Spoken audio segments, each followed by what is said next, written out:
assalamu aleykum wa rahmatullahi wa barakatuhu bandiraɓe sehilaaɓe janggiyankoɓe ene wayno kadi en garti e windande men hande kadi eɗen janga alkule 5 yento e ko janggano ko jangdema yaawa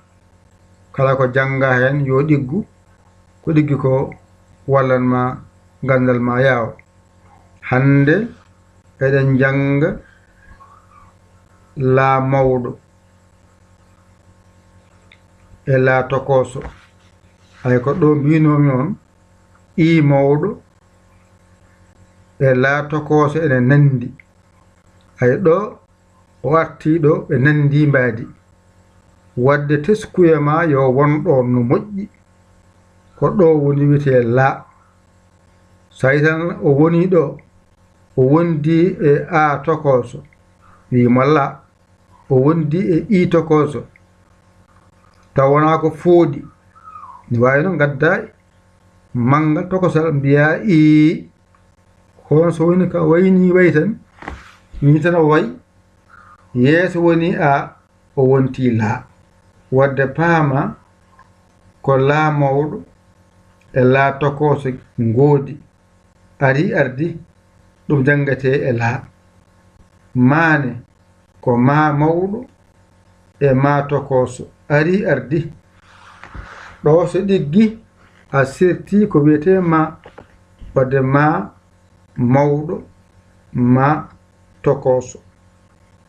ɗone ko ɗo wiyete na ko jangete e na mawɗo ko ni foti ko jangete e na tokoso ko ni foti so ɗiggi a sirti e majjere na ko jangete e ña mawɗo ko jangete e ña tokoso ko ni foti ko jangete e ŋa mawɗo ko jangete e ŋa tokoso ko ni foti ari ardi wadde a faami woodi ko laa mawɗo e laa tokoso wadde a faami woodi ko ma mawɗo e ma tokoso wadde a faami woodi ko na mawɗo e na tokoso wadde a faami woodi ko ña mawɗo e ña tokoso wadde a faami woodi ko ŋa mawɗo e ŋa tokoso ɗo so ɗiggi kadi ne wayno 5 kadi garti e yeeso ma bisimillah jangen laa mawɗo ma mawɗo na mawɗo ña mawɗo ŋa mawɗo ɗo henne ko la tokoso ene nandi e I mawɗo noon teskima wona hen no moƴƴi ɗo ko ma tokoso ɗo ko na tokoso ɗo ko ña tokoso ɗo ko ŋa tokoso nden noon la mawɗo la tokoso ma mawɗo ma tokoso na mawɗo na tokoso ña mawɗo ña tokoso ŋa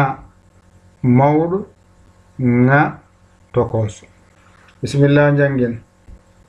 la ma na ña ŋa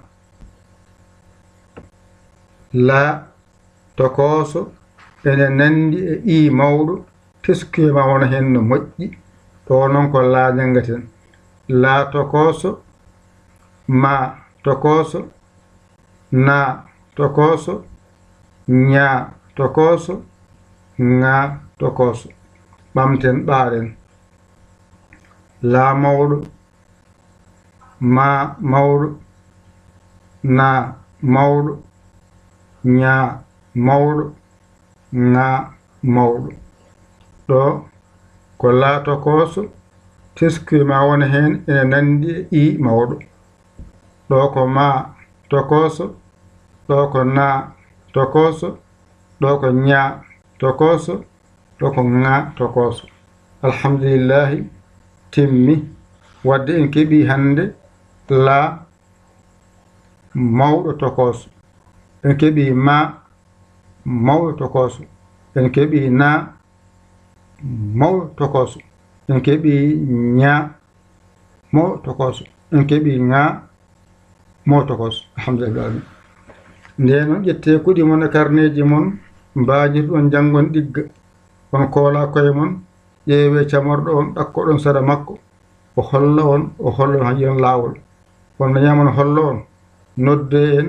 00 221 77 906 14 81 mbaɗa yaya mbaɗa li jiya WhatsApp o ga taggirɗa a saggani ɗum jinmi yo Allah wallu yo Allah newnu yo Allah reen yo Allah on gondiɗo ko musidɗo mon giɗo mon sabu Allah yaya li ko Sénégal alhamdulillahi bil alamin on jarama wa salam